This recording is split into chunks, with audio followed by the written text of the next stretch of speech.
Selamat pagi cikgu, saya Premi Kumar Anaki Sugumaran dari 5 Sains 3. Tajuk yang saya telah ambil ialah 8.2 Pelaksanaan Dasar Ekonomi Baru. Pelaksanaan Dasar Ekonomi Baru iaitu DEB telah memberikan peluang kepada rakyat menikmati kemakmuran negara secara adil. DEB mempunyai dua matlamat utama, iaitu menyusunkan semula masyarakat dengan mengetahui pengenalan sesuatu kaum mengikuti fungsi ekonomi, dan kedua ialah membasmi kemiskinan melalui pembukaan peluang pekerjaan dan peningkatan pendapatan rakyat. Usaha-usaha yang diambil oleh kerajaan di bawah DEB. Nombor 1, meningkatkan taraf ekonomi rakyat di dua tempat, iaitu satu, bandar dengan luar bandar. Di luar bandar, kerajaan telah mengatasi kemiskinan masyarakat. Contohnya ialah menggalakkan penubuhan gerakan koperasi desa. Nombor 2, pertubuhan ini memberi bantuan subsidi khidmat nasihat dan tunjuk ajar untuk memajukan kegiatan pertanian dan perikanan di sana. Tempat kedua iaitu bandar. Kerajaan telah mengatasi kemiskinan masyarakat di sana juga. Contoh-contohnya ialah kerajaan telah memajukan kegiatan perindustrian dan perniagaan di bandar. Lebih banyak peluang pekerja diwujudkan sebab kegiatan perindustrian dan perniagaan di bandar telah memajukan. Golongan-golongan ini disediakan dengan kemudahan asas seperti transportasi awam, hospital, bank dan sebagainya. Usaha kedua ialah rancangan buku hijau. Buku hijau ini dilancar oleh Tun Abdul Razak Husin pada 20 Disember 1974. Buku hijau ini telah meningkatkan pengeluaran bahan makanan dalam negara dan memastikan bekalan makanan mencukupi dalam negara untuk semua masyarakat. Usaha nombor 3, peranan agensi kerajaan.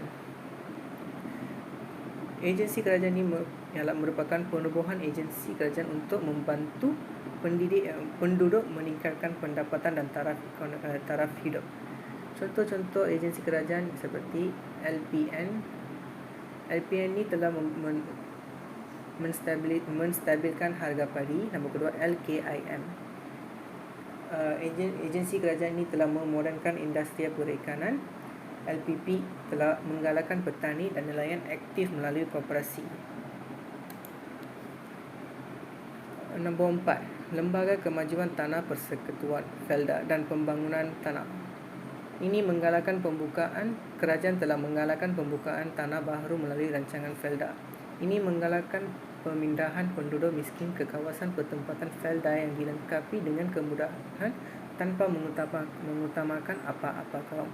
Maksudnya, dekat kawasan pertempatan Felda, mereka telah melengkapkan semua asas seperti rumah, hospital yang terdekat, transportasi awam untuk semua orang tanpa sebelah menyebelah dengan kaum. Nombor 5, pembangunan wilayah. Pelaksanaan projek pembangunan wilayah iaitu pembukaan tanah baru peringkat negeri seperti Kejora, Ketengah, Dara dan Kesedar. Nombor 6, pemilikan modal saham. Ketinggian dalam pemilihan saham syarikat perdagangan. Modal saham ini wujud perbezaan dari segi taraf hidup antara Bumiputera dengan bukan Bumiputera. Contohnya ASN dan ASB. Kedua-dua ini dilancar untuk memudahkan kaum Bumiputera memiliki saham dalam syarikat berhad.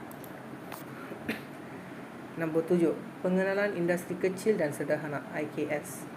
Industri pembuatan barangan menggunakan modal yang kecil dan tenaga kerja yang tidak ramai. Hal ini demi memperbaiki taraf hidup masyarakat yang tidak boleh bekerja untuk mendapat gaji yang besar lumayan. IKS ini menambah daya pengeluaran seperti kraft tangan, pakaian dan makanan untuk semua masyarakat. Nombor 8, pendidikan tenaga kerja mahir.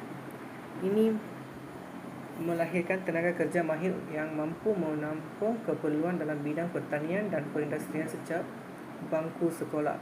Contoh pendidikan tenaga kerja mahir adalah vocational, mata pengurusan teknik dan politeknik.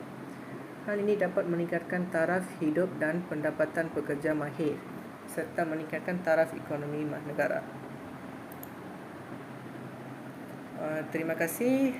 Cikgu, inilah akhir. Merdeka! Merdeka! Merdeka! Merdeka! Merdeka! Merdeka! Merdeka!